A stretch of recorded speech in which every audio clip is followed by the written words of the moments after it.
আসসালামাইকুম বন্ধুরা, শুভ সকাল, জুম্মা মুবারক। ইনশাআল্লাহ বেগুন গাছের বাম্পার ফলন দেখেন। বেগুন অলরেডি চলে আইছি, ইনশাআল্লাহ আপনারা দোয়া করবেন।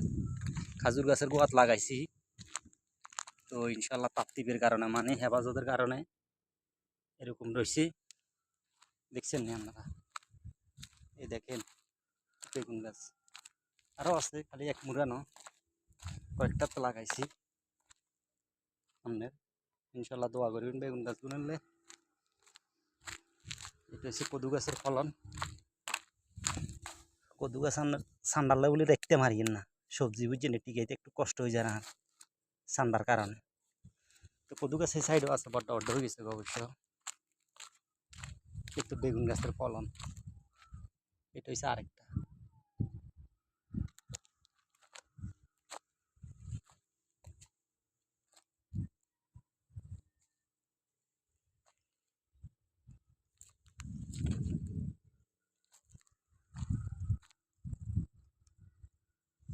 দেখছেন বেগুন আইকির অবশ্য বাচ্চা ওদের হুলো হুডার খাজুর গাছের তো হানি চলে, হেগুনেরও কাম চলে।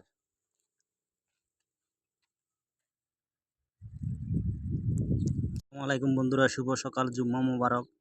ইনশাআল্লাহ বেগুন গাছের বাম্পার ফলন দেখেন। বেগুন অলরেডি চলে আইছি, ইনশাআল্লাহ আপনারা দোয়া করবেন। খাজুর গাছের গোয়াত লাগাইছি, তো ইনশাআল্লাহ তাপতিপের কারণে মানে হেফাজতের কারণে এরকম রয়েছে। দেখছেন না আপনারা? এই দেখেন বেগুন গাছ আরও আছে, খালি এক মুড়ানো কয়েকটা তো লাগাইছি। আপনার ইনশাআল্লাহ দোয়া করবেন বেগুন গাছ গুনলে। এটা হচ্ছে কদু গাছের ফলন।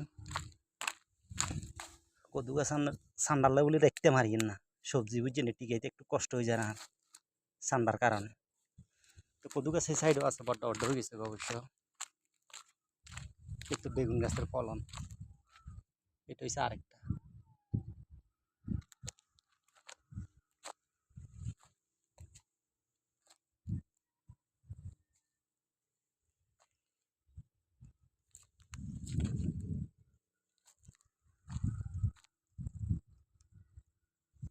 দেখছেন বেগুন আইকির অবশ্য বাচ্চা ওদের হুলো হুডার খাজুর গাছের তো হানি চলে, হেগুনেরও কাম চলে।